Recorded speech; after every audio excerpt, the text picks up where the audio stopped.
10 players from the 2.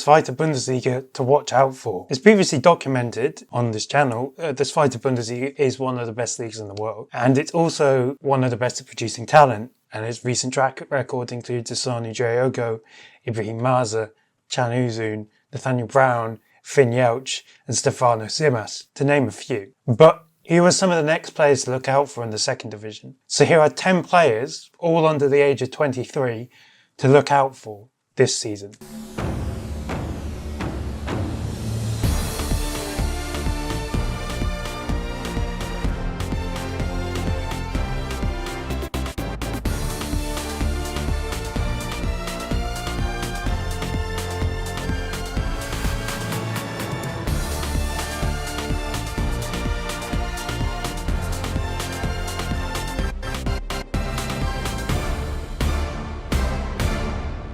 These aren't in like an order of best to worst, it's just 10 players.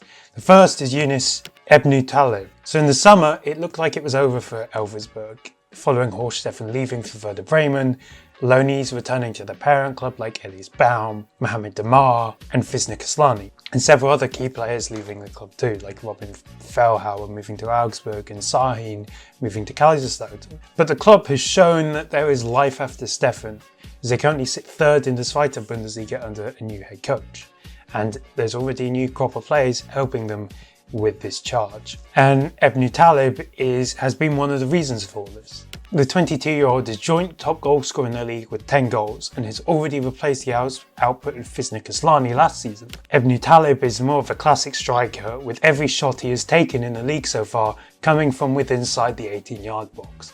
So he's a lot more of a classic number 9. I'm not saying Aslani isn't. Ebnu Talib's style of play is more akin to that. But what makes him interesting is his career path. The striker has never played for a major team in Germany, not even like their academies, coming through Wiener Wiesbaden and Rot-Weiss Frankfurt, and he even spent 6 months without a club after being let go by Perugia in Italy. He was then picked up by Gießen, and he had like an okay, not standout remarkable 6 months at the club before moving to Elversberg for 50k. Then after a slow start to life in the Saarland in his first season, in the first 6 months, he's really hit the ground running. And the 20-year-old is now scoring at will and is already attracting interest from Bundesliga sides. And it's quite common for most of these players that you could say they'll probably be playing in the Bundesliga soon, whether it's for their actual team or moving. And Ebnu Talib is probably one of those.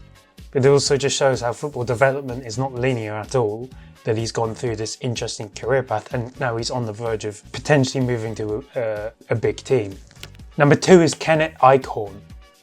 Eichhorn is 16 and he's on this list, which I think should say everything. He's already part of the Hertha first team and like a regular, and he's made 9 appearances so far in this 2. Bundesliga. The 16-year-old usually plays as either a defensive midfielder, and he's now competing with former Bundesliga players like Paul Seguin and Jürgen Dem for place in the starting 11, which just goes to show the talent he has at his disposal. Eichhorn's strong in defence and has even been compared to Toni Kroos due to his ability on the ball. Now this has resulted in Eichhorn already attracting interest from both the big teams in the Bundesliga as well as teams from abroad. However, he does not seem too fussed about leaving the Hauptstadt so soon at the moment, which is valid because he's 16 and this is his first season of senior football and he's still developing, and getting game time in the 2. Bundesliga is so much better for him than moving to a big team and not necessarily playing as regular as he does here.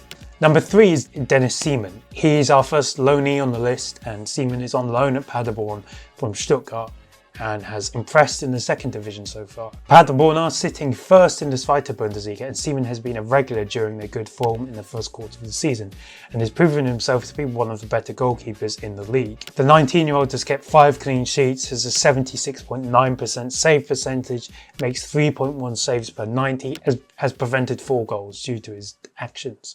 Why this is important is that Seaman is likely to become Stuttgart's number 1 next season. It's looking increasingly likely that Alexander Nubel will not stay at the MHP arena permanently, and this seemingly was always planned. with the Paderborn keeper expected to eventually become Stuttgart's #1. And that just shows how much Stuttgart actually believe in Simon, and so far in the 2. Bundesliga he is showing why. Number 4 is Max Gruger. The 20-year-old is Schalke born and bred, born in Gelsenkirchen, and he is a Schalke boyhood fan. And Schalke has made a name for themselves when it comes to producing young players in the past. Mesut Ozil, Leon Goretzka, Leroy Sané. Goretzka not so much. Asanu Draogo, and Gruger could be the next, especially with the club fighting for promotion. The 20-year-old made his breakthrough last season for Schalke, while this season has been more stop and start due to a broken toe suffered earlier in the season. However, head coach Miran Muslic clearly backs Gruger. The former Plymouth head coach appointed the 20-year-old as a member of the team council in the summer, joining several senior players in the group like Loris Karius, Kenan Karaman, Ron Schallenberg. With Schalke looking like promotion candidates, Gruger could write himself into folklore if he returns from injury and plays a key role in leading the club back to the Bundesliga. The second Paderborn player on the list is Santiago Castaneda. Castaneda has made himself a key player for Paderborn since joining from Duisburg on a free transfer in 2024. The American is a strong runner and tackler, and as well as being competent in the air, whilst the 21-year-old is also good when it comes to his passing ability. He's previously been compared to Dennis Zakaria, whilst also being linked with a move to Zakaria's former club, Borussia Mönchengladbach. It's only a matter of time before he takes a step up to the Bundesliga, whether that be with Paderborn or through a move, especially as his contract at the club expires in 2027. Castaneda is also eligible to play for Colombia, but he's unlikely to receive any sort of national team attention before he moves to a higher up league, whether that's the US or Colombia. Number 6 is Kai Tuniet Lenz. There's something happening at Bochum.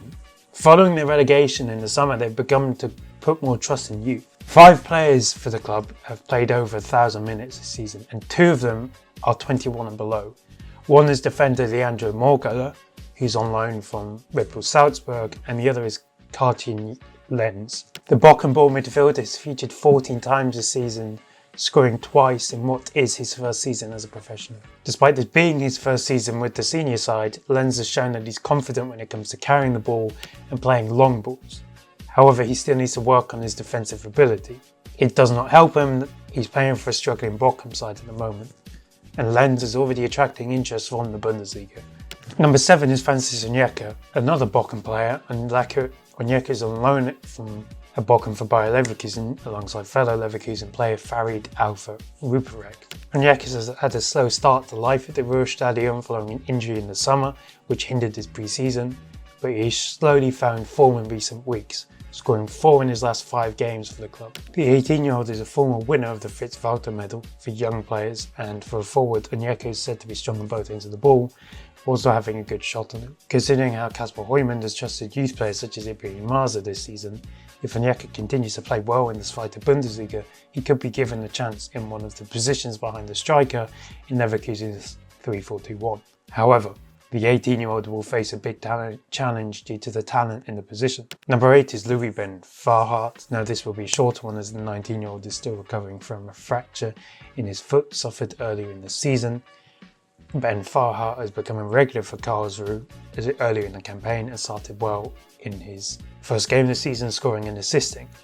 Last season is when he made his breakthrough at the Wildpark Stadion, scoring 3 times before ankle problems curtailed his season. After the sale of Max Weiss in the summer to Burnley, Ben Farhat looks like the next player that Karlsruhe could sell for a decent amount.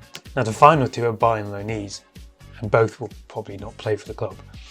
9th is Noah Aseko, on loan from Bayern. Aseko's featured 13 times for Hanover this season, scoring twice and assisting once.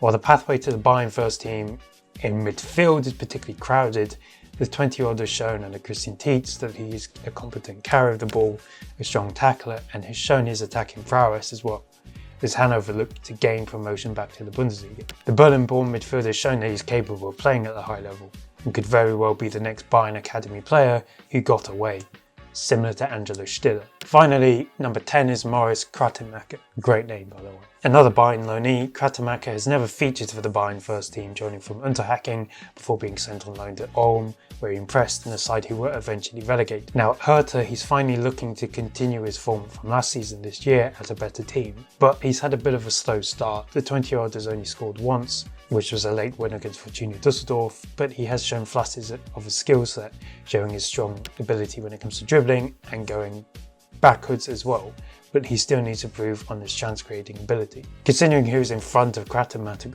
at Bayern, Musiala, Elise and now Leonard Carl, it will be a big ask for him to eventually play for Bayern in the future. So let me know what you think. Who is a standout player for you this season in the Zweite Bundesliga, that is, or if there's any players I missed out, or if there's a player that you think, oh, they don't belong here. And I also went to Manchester City versus Bayer Leverkusen on Tuesday, and there is a mini sort of podcasting on the experience on the channel somewhere, where it does include interviews with Leverkusen sporting director Simon Wolfers and goalkeeper Mark Flecken, because that's what I do.